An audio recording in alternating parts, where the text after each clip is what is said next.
us a little bit, we've had the recent government shutdown. Are you hearing anything in your world as far as timeline or time-wise, how long?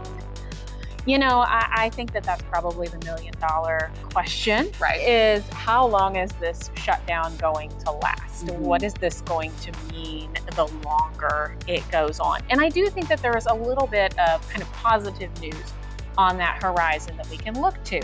We had the One Big Beautiful Bill that passed in July that extended the deadlines for a lot of things, because in addition to the government shutdown happening right now, our 2018 Farm Bill also expired on September 30th. But because the One Big Beautiful Bill passed in July, we have extended authorizations. You mentioned the One Big Beautiful Bill and that you're very encouraged about some things that have come out of that. Our realities versus 2018 in terms of costs of production and what that means for our break-evens are very different.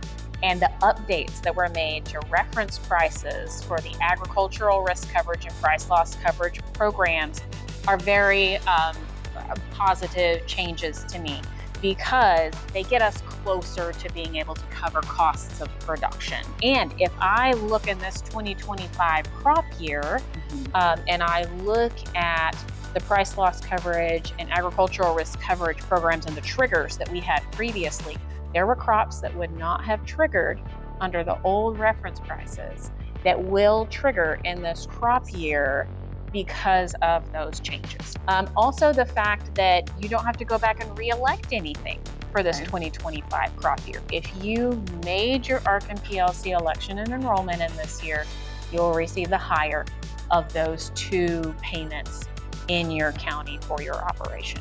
We kind of have two avenues of change in crop insurance. You have the more legislative changes like what were made this July in the One Big Beautiful Bill, or you have just risk management agency updating crop insurance programs over time.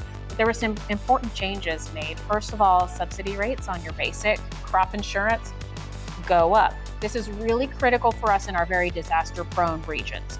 We've also had an increase in subsidy rates for these area insurance policies. So my basic is for my farm, and this area goes out to my county and kind of the overall risks that are happening in my county. So you're spreading out your risk portfolio a little bit if you choose to participate in some of these area coverage policies. Now, for our cotton producers, of course, we've historically used the STAX program too since 2014. No changes in the One Big Beautiful Bill Act for STAX insurance. And so now is a good time to begin to evaluate, do I want to use an area coverage policy like the supplemental coverage, enhanced coverage option?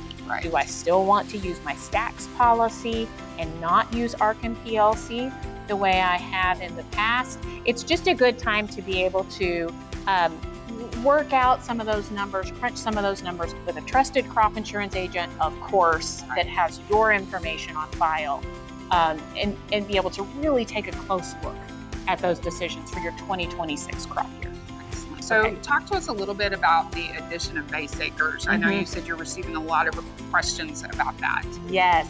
So especially here in Oklahoma, where I've looked at it most closely, we have crops that are under-based. So here we're talking about, I have a farm that I don't have as many base acres as what I have that I'm actually producing on.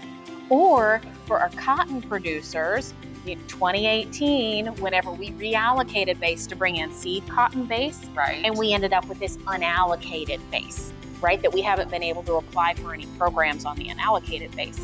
The One Big Beautiful Bill Act is creating a one-time opportunity to add new base. Not necessarily a reallocation of existing base or taking away base. This is an option to add new base acres. And one of the things that we can do potentially is take that unassigned base for our cotton producers and actually bring that back into seed cotton base or other kinds of base depending on what they're producing.